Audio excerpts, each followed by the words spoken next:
छात्रों, वर्तमान परिस्थिति में कोविड-19 कोरोना महामारी के कारण संपूर्ण दुनिया प्रभावित है। इस समय स्कूलों में पढ़ाई नहीं हो पा रही है, अतः हम इस विकट समय में भी जो हमारा कोर्स पीछे रह रहा है, इस गैप को कवर करने के लिए कुछ अच्छा करने का प्रयास करेंगे। इसी संदर्भ में आज संधि प्रकरण को पढ़ेंगे। व्याकरण की संधि में दो वर्णों के मेल को, योग को संधि कहते हैं। इसकी छोटी सी परिभाषा है जो आपने छोटी कक्षाओं में पढ़ा होगा। संधि की परिभाषा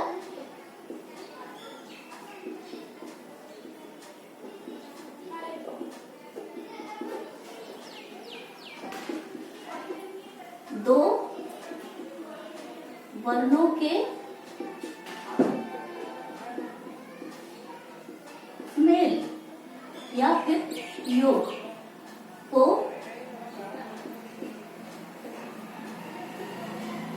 संधि कहते हैं।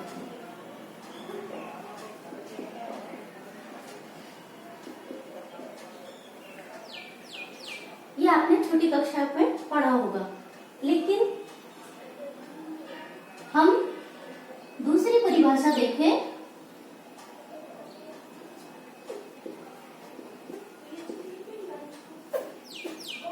उच्चारण के समय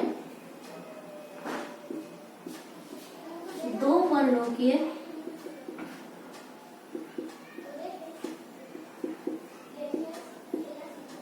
अत्यंत समीप आने पर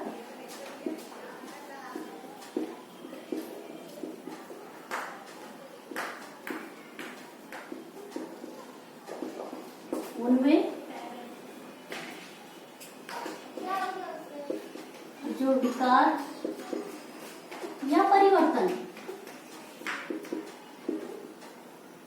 उत्पन्न होता है,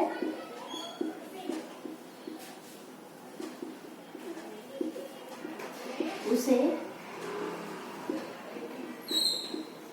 संधि कहते हैं।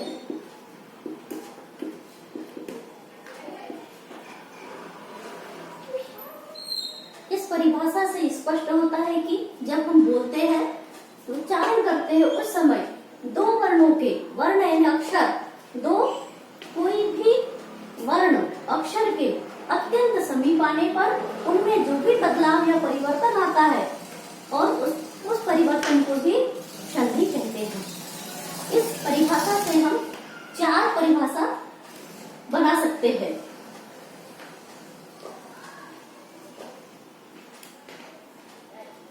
संधि, जैसे कि आप लोगों को मालूम है, तीन प्रकार के वर्ण होते हैं।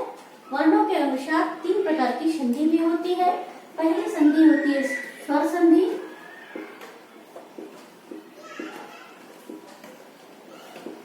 दूसरी होती है व्यंजन संधि,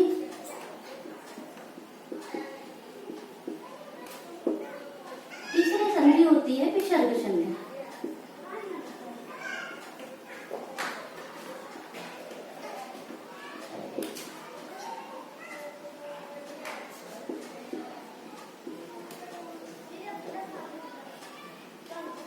जो ऊपर परिभाषा दी हुई है, इस परिभाषा में हम तीनों संधियों की परिभाषा भी बना सकते हैं।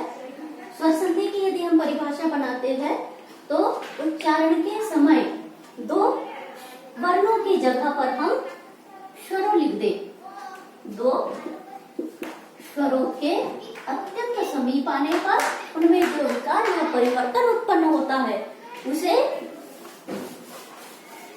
स्वर संधि कहते हैं।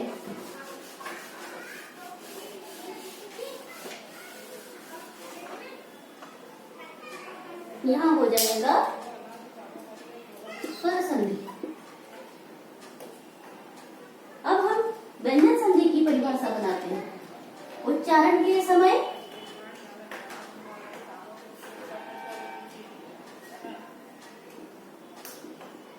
व्यंजन के आगे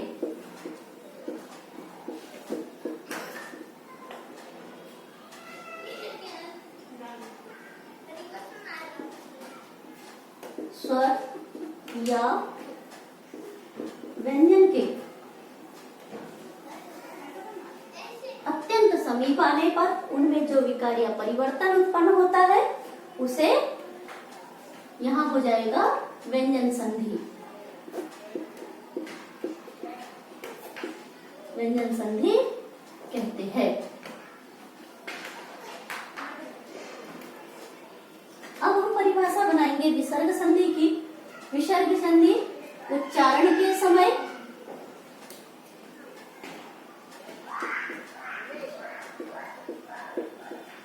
विसर्ग के आगे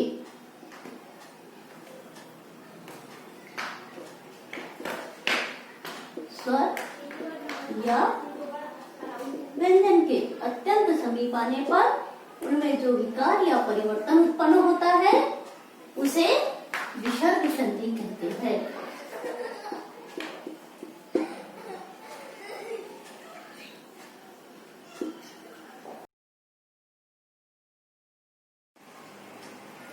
अब हम पढ़ेंगे संधि के भेद के बाद स्वर संधि के भेद या प्रकार। स्वर संधि के 6 भेद होते हैं। पहला भेद होता है दीर्घ स्वर संधि, दूसरा गुण स्वर संधि, तीसरा वृद्धि स्वर संधि, चौथा यंत्र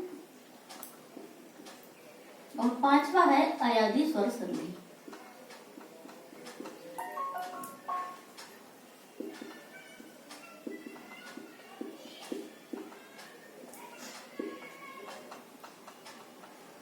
और छठवा है पूर्वरूप स्वर संधि। दीर्घ स्वर संधि, इसके पहले सबसे पहले तो आप लोगों को ये पता है कि स्वर कौन कौन से होते हैं। हमारे 11 स्वर होते हैं। अ, आ, ई, उ, री, ए, ऐ, ओ, औ। 11 स्वर होते हैं। और आहा ये दोनों स्वर में शामिल नहीं है, ये अयोग वाह है। ये थोड़ा सा मैं आपको वर्ण परिचय में समझाऊंगी।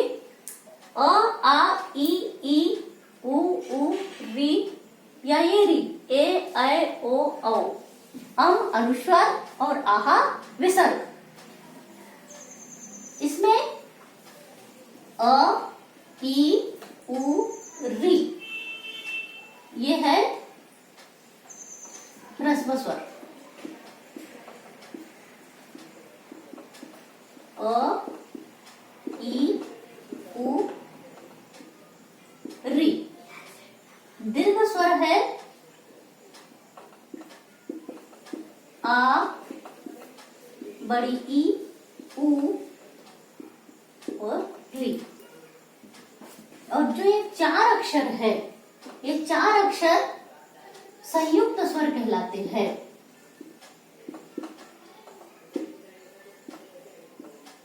संयुक्त स्वर ए, ऐ, ओ, औ। अब यहाँ आप सोच रहे होंगे एक री और री। री तो हम एक ही पढ़ते हैं, लेकिन यहाँ 2 लिखी है। ये वेदों में इसका उपयोग किया जाता है और वर्णमाला में, हिंदी वर्णमाला में एक ही री का प्रयोग किया, उसी को शामिल किया गया है। तो ये संयुक्त स्वर हो गए। जो अम है ये अनुस्वार है और आहा विसर्ग, जो स्वर नहीं है। सबसे पहला प्रकार है स्वर संधि के भेद का दीर्घ स्वर संधि।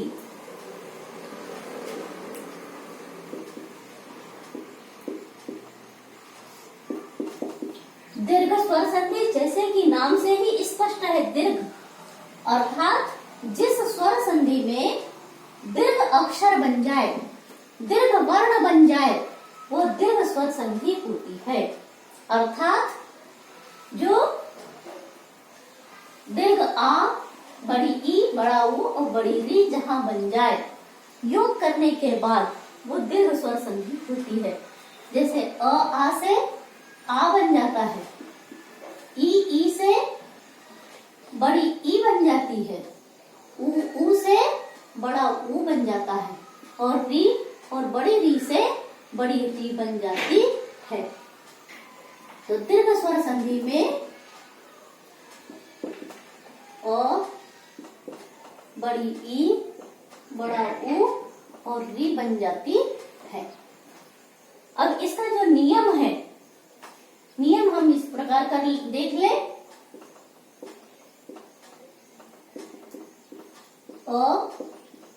आ के आगे यदि अ या आ जाए तो आ हो जाता है। ई या बड़ी ई के आगे ई या बड़ी ई आ जाए तो बड़ी ई हो जाती है। ऊ, बड़ा ऊ के आगे ऊ या ऊ आ जाए तो ऊ हो जाता है। री, बड़ी री के आगे यदि कोई सी भी री छोटी या बड़ी आ जाए तो बड़ी री हो जाती है। आ ई उ री, आ ई उ री, आ ई उ री। स्पष्ट हो गया। अ आ दोनों में से कोई भी यदि आमने सामने आ जाए तो आ हो जाता है। अर्थात अ के सामने अ आ जाए या अ के सामने आ जाए तब भी आ बनेगा। आ के सामने यदि अ आ जाए या फिर आ जाए तो भी आ बनता है। उसी तरह ई, कोई भी दो ई आने पर बड़ी ई हो जाती है और दोनों ऊ आने पर बड़ा ऊ हो जाता है। इसी प्रकार री से भी बड़ी री हो जाती है। स्पष्ट हुआ। अब देखेंगे हम उदाहरण। उदाहरण में सबसे पहले अ आ का देखेंगे।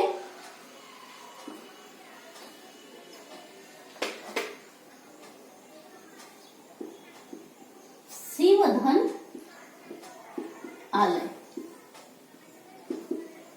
अ और आ। अब यहाँ पर अ हम लोगों को दिखाई नहीं दे रहा है ना, लेकिन वह है, वह बिना स्वर की सहायता से हम बोल नहीं सकते। व्यंजन स्वर की सहायता से ही बोले जाते हैं। तो वह के साथ हम अ का उच्चारण करते हैं। वह, इसलिए वह के साथ अ जुड़ा हुआ है। अ आ से आ बनेगा, अर्थात पूरे शब्द से, दोनों शब्दों से मिलाकर पूरा शब्द बन जाएगा शिवालय। उसी तरह योग धन अभ्यास। अ दो अ से आ, योगाभ्यास।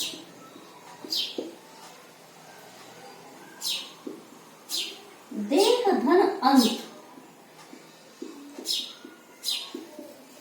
देहांत। प्राण धन आयाम,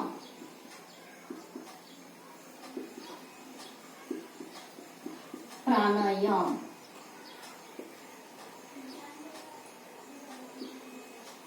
विद्या धन आलय,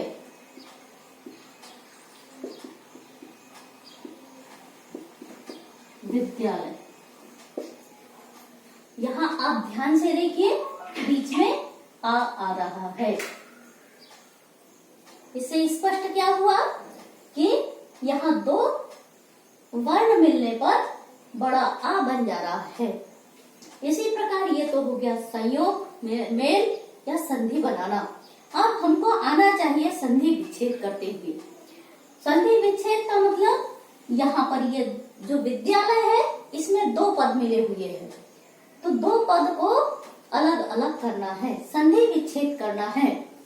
यह जो बीच में आ है, यहाँ पर दो वर्ण है, इनमें दो वर्ण है, चाहे आ या फिर आ या अ, कोई भी ये चार में से कोई दो है। तो हम तोड़ेंगे देवानंद। आ की मात्रा है, टूटेगा, क्या बन जाएगा? देव आनंद। देवधन आनंद। और धन आ बराबर आ।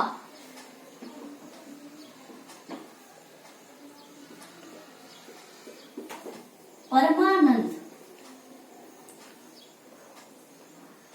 क्या हो जाएगा? परम धन आनंद।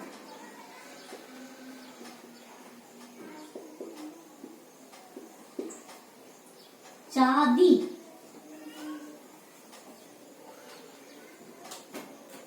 चौधन आदि। चौधन आदि। यहाँ पर जो अ है इसको तोड़ना है, चौधन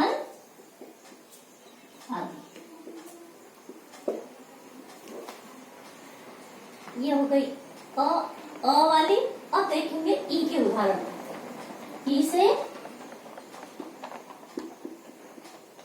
गिरिधन ईस। ई और ई गिरीश। कवि धन इंद्र। ई से बड़ी ई, दोनों छोटी ई से बड़ी ई, कविंद्र। रवि धन इंद्र क्या हो जाएगा? रविंद्र। रविंद्र।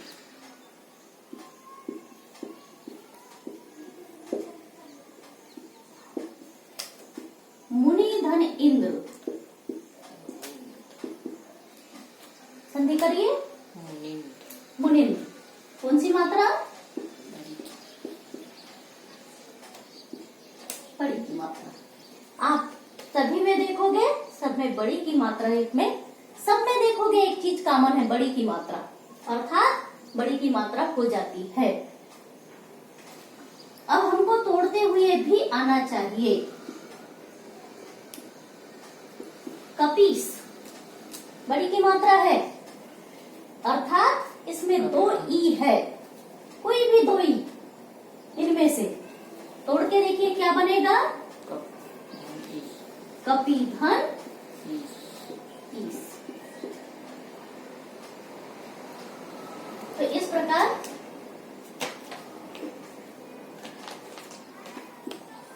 रवीस। रविधन ईस। रविधन ईस। हम इस प्रकार दूसरे भी बना सकते हैं। अब देखेंगे हम ऊ से किस प्रकार बड़ा ऊ हो जाता है। भानुधन उदय।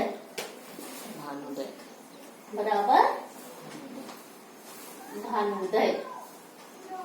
छोटा ऊ से बड़ा ऊ से बड़ा ऊ। सुधन उक्ति। सुक्ति। बराबर सुक्ति। सुक्ति बड़ा ऊ।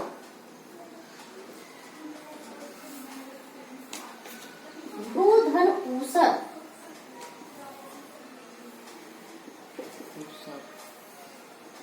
भूषण।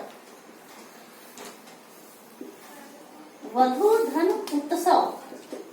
वधूत्सव। वधूत्सव।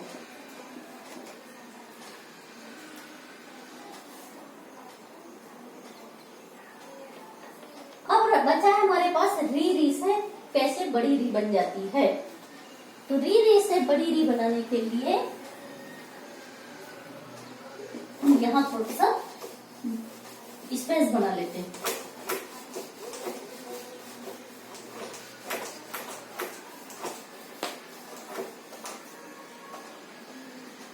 अवरीरी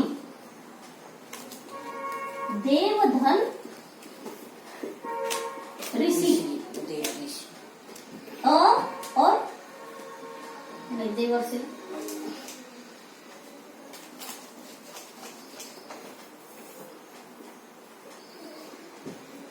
पितृधन ऋणम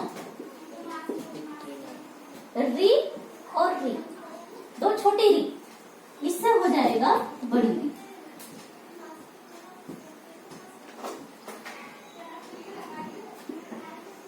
पितृणम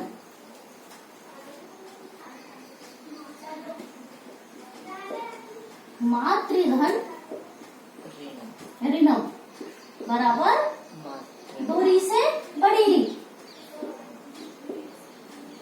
मातृणम। इसी प्रकार भातृनम। अब हमको इसका संधि विच्छेद करके देखना है। जैसे हमने दोनों मिलाकर संधि बनाई थी, अब संधि से संधि विच्छेद करना है। क्या बन जाएगा? भातृधन ऋणम भातृधन ऋणम। तो ये हो जाता है हमारा री। अब यदि हम पूरे उदाहरणों को अच्छी तरह देखें तो सब में बड़ा आ रहा है, इसमें बड़ी ई आ रही है, इसमें बड़ा ऊ आ रहा है।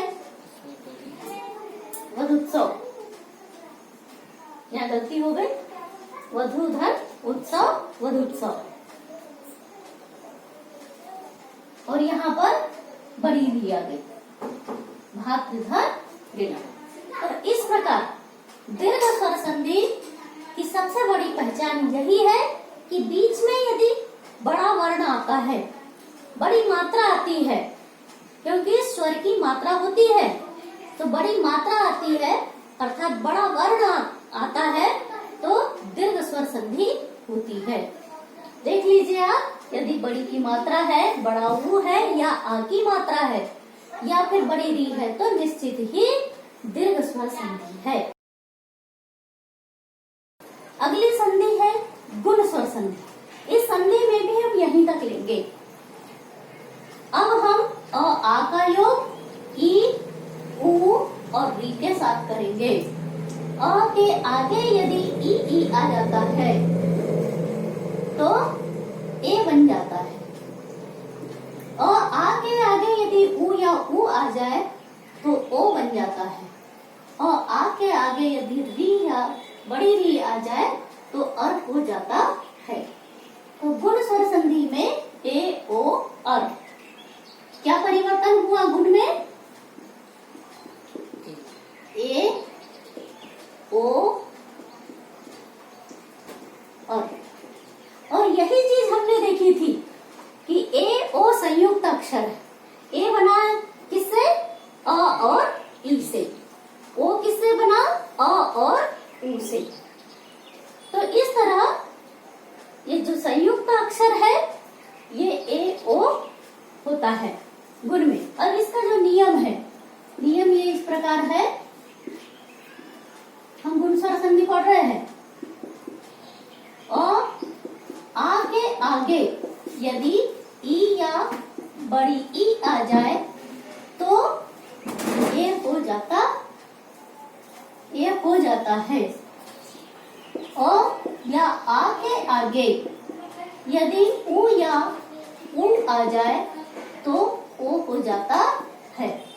आ के आगे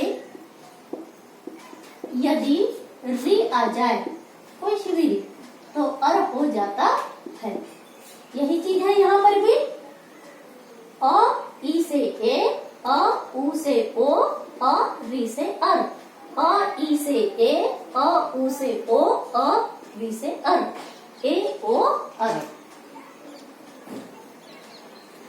स्पष्ट हो गया? इसके बाद हम देखेंगे उदाहरण। सबसे पहले देखेंगे अ ई से ए कैसे हो जाता है।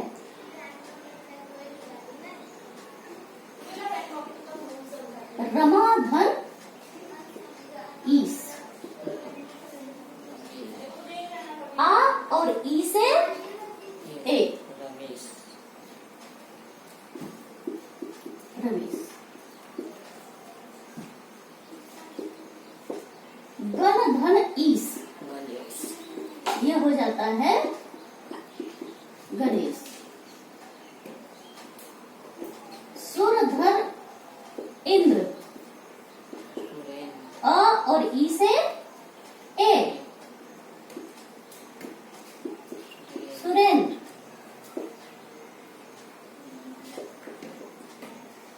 गजधन इंद्र, गजेंद्र, गजेंद्र।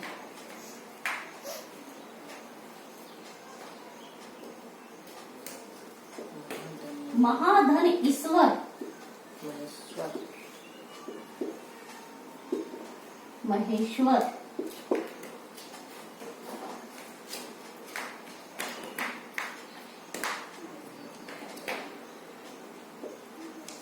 रामधन ईश्वर, रामेश्वर, रामेश्वर। अब आप ध्यान से देखिए, इधर की तरफ अ या आ है और दूसरी तरफ ई है, तो इस तरह ए की मात्रा बन गई है। तो जब हम यहाँ ए की मात्रा है, इसका मतलब है कि ए की मात्रा दो वर्णों से बनी है। किससे किससे बनी है? अ या आ और दूसरी तरफ ई या बड़ी ई, दो मिलकर ए बनी है। जब हम तोड़ेंगे तो फिर से वही रूप में आ जाएगी। तोड़ के देख लीजिए।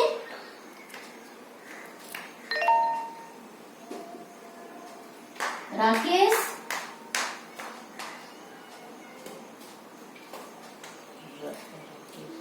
राक होगा या राका? राक धन ईस,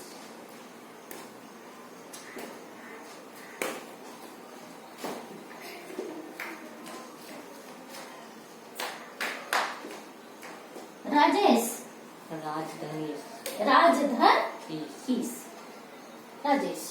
अब हम देखेंगे अ आ उ से ओ कैसे बनता है।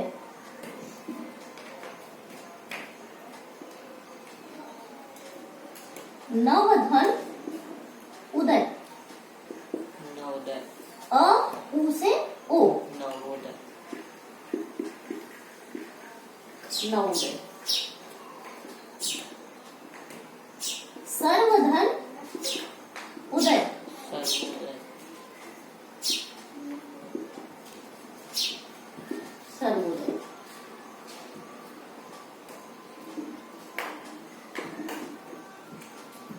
सूर्यधन उदय, सूर्योदय, उदय, क्या हो जाएगा? सूर्योदय, सूर्योदय।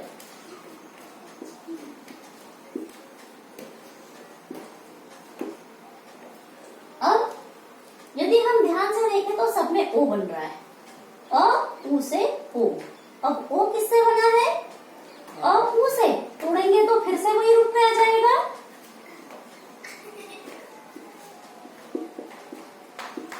चंद्रोदय, चंद्रधन उदय, चंद्रधन उदय।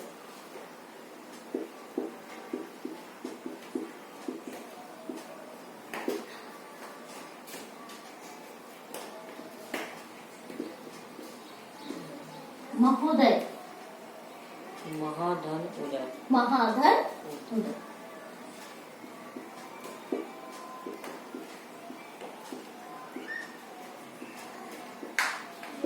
महोत्सव, महाधन उत्सव, महाधन उत्सव।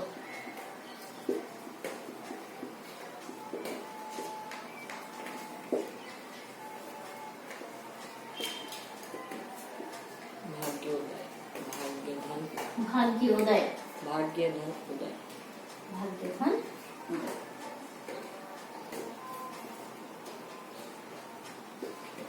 इस प्रकार ओ की मात्रा यानी गुण स्वर संधि। अब देखेंगे अ।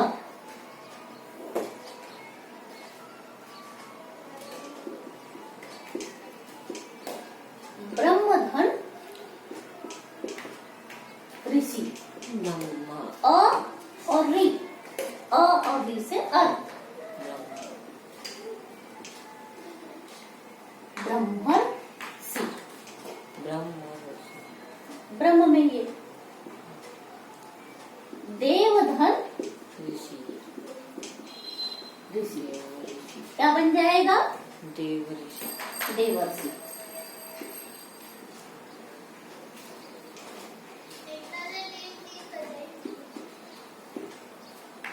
महर्षि, अब हमको इसका संधि विच्छेद करना है। महाधन ऋषि। महाधन ऋषि। मह भी हो सकता है, महा भी, लेकिन सही शब्द क्या है? महा। महाधन ऋषि। सप्तर्षि। सप्तधन ऋषि। सप्तधन